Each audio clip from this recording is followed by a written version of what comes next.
우리 국민 중 절반은 최근 코로나 기간 중 3kg 이상 체중이 증가하며 확진자가 되었습니다. 불행히도 엔데믹과 함께 외부 활동이 늘어나게 되면서 살을 빼야 하는 시기가 다가왔는데 코로나19 때 피자, 치킨 등 인기 배달 음식과 함께 마셨던 탄산 음료에서 갑자기 손을 뗀다는 것은 상당히 어려운 일이죠. 탄산 음료는 계속 마시고 싶은데 살은 또 빼고 싶고 이 두 욕망이 합쳐지면서 최근 제로 탄산 음료가 급격히 유행하기 시작했는데요. 일상에서 찾는 투자 아이디어.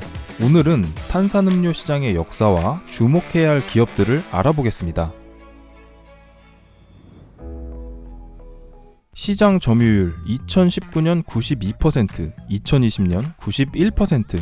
제로탄산 시장은 사실상 코카콜라의 동무되었는데 2021년 1월 그 아성을 무너뜨린 제품이 등장했죠. 바로 펩시 제로슈거 라임인데요. 출시 후 빠르게 시장을 석권하면서 한국 제로음료 시장의 패권을 장악했습니다. 사실 등장 초기에는 과거에 출시했던 제로펩시처럼 역사의 뒤안길로 사라지는 게 아니냐는 우려가 있었는데 소비자들의 반응은 달랐습니다. 출시 이후부터 긍정적인 후기가 쏟아졌고 최근 급격히 성장한 저칼로리 제로탄산 시장에서 어느새 시장 점유율 1위를 차지한 것인데요. 그동안 제로탄산 시장을 지배했던 코카콜라 제로의 아성을 위협하는 수준에 이른 것이죠. 우리나라 제로탄산 음료의 시초는 2006년 4월 전 세계에서 미국, 호주에 이은 세 번째, 아시아권에서는 최초로 출시된 코카콜라사의 코카콜라 제로입니다. 이후 제로 탄산 음료의 신선함이 부각되면서 흰사이다 제로, 펩시 맥스, 칠성사이다 제로 등 제로 탄산 음료들이 연달아 출시되었는데 코카콜라 제로를 제외한 나머지 제로 탄산 음료들은 흥행에 실패했고 소리 소문 없이 사라졌죠. 불행히도 코카콜라 제로 역시 마니아의 전유물 정도로만 인식되며 탄산음료 시장의 메인 플레이어로는 성장하지 못했습니다. 그동안 제로 음료가 꾸준히 소비된 것은 당뇨 환자들이 걱정 없이 섭취할 수 있는 음료 중 하나였기 때문이었는데요. 그러나 최근 이와 관련하여 답변이 바뀌면서 논란이 되었죠. 당뇨와 상관관계가 없다던 제로콜라에 대한 입장을 단 1년 만에 바꾼 것이라서 논란이 더욱 부각된 것인데 인공 감미료에 대한 연구가 계속되고 있다는 점에서 건강 문제와 관련한 인공 감미료 이슈는 계속 등장할 가능성이 높아 보이네요. 지금부터는 최근 불어닥친 제로 탄산 음료 테마를 어떻게 투자로 연결시킬지 알아볼게요.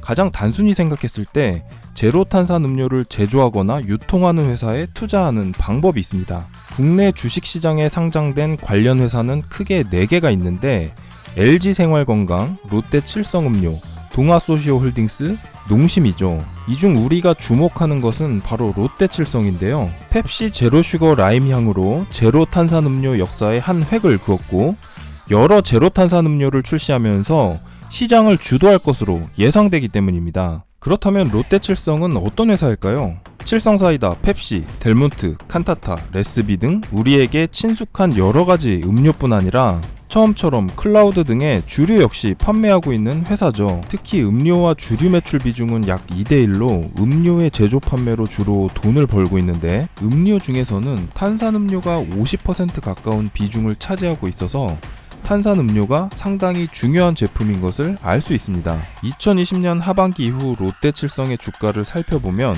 투자자들의 관심을 받았던 3번의 주요 지점들이 있었는데요. 첫째, 2020년 11월 3분기 흑자 전환에 따른 실적 모멘텀 기대감. 둘째, 2021년 1월 펩시 제로슈거 라임 향의 돌풍. 셋째, 2020년 제로 탄산 음료 유행 본격화에 따른 시장 확대 전망 등이라고 할 수 있죠. 롯데칠성은 이 상승세를 이어갈 수 있을까요? 이를 판단해보기 위해서 현재 상황과 가장 유사했던 과거 시기를 살펴봤는데요. 롯데칠성의 주가가 사상 최고치를 기록했던 2015년 5월로 돌아가 보겠습니다.